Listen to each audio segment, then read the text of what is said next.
Hallo und herzlich willkommen auf meinem Kanal Cosma Delicious. Heute möchte ich euch ein ganz einfaches, kurzes Rezept zeigen, und zwar wie man rote Bohnenpaste macht, aber diese aus Azuki-Bohnen. Ihr kennt es ja vielleicht, dass man diese Azuki-Bohnen ewig lang einwirken lassen muss und dann mehrere Tage lang einwirken lassen muss und dann mehrere Stunden lang kochen muss. Das müsst ihr nicht mehr, weil ich nämlich was gefunden habe aus dem Biomarkt, und zwar gekochte Azuki-Bohnen. Perfekt! Also manchmal kann man ja damit eine Paste machen und dann zum Beispiel in so einem in so Sesambällchen reintun oder wie man es halt mag, ne? Also auf irgendetwas drauf tun.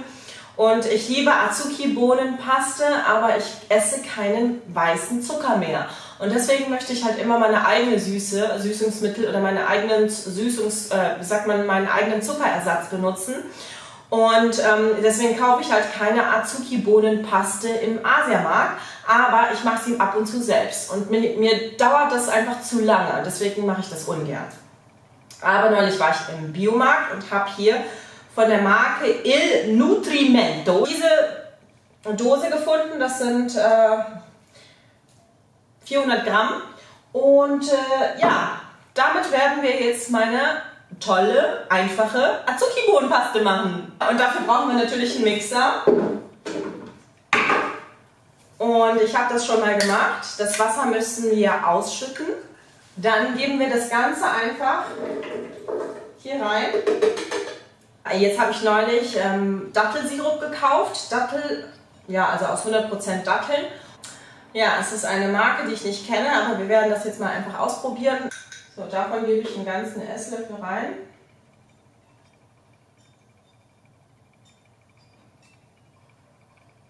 Ja gut, es kommt jetzt nicht alles rund raus, deswegen mache ich 2 Esslöffel.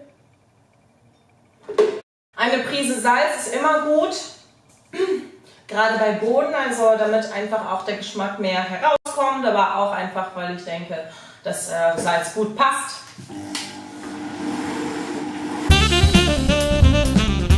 So, ich habe jetzt fertig gemixt. Das sieht so ein bisschen so aus, als wäre da was explodiert hier drin. Ich habe es auf die höchste Stufe gestellt und jetzt holen wir das mal raus und schmecken das mal.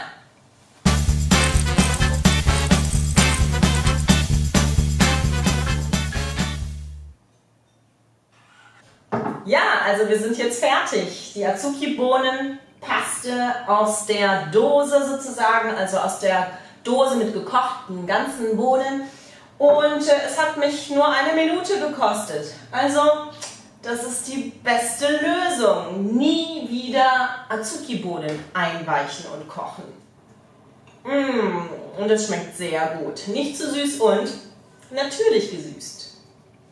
Also, Dankeschön fürs Anschauen. Abonniert meinen Kanal, wenn ihr noch gerne weitere Tipps aus der asiatischen Küche wollt, für große und für kleine. Und checkt mal meinen anderen Kanal aus. Der heißt Cosma Delight. Tschüss.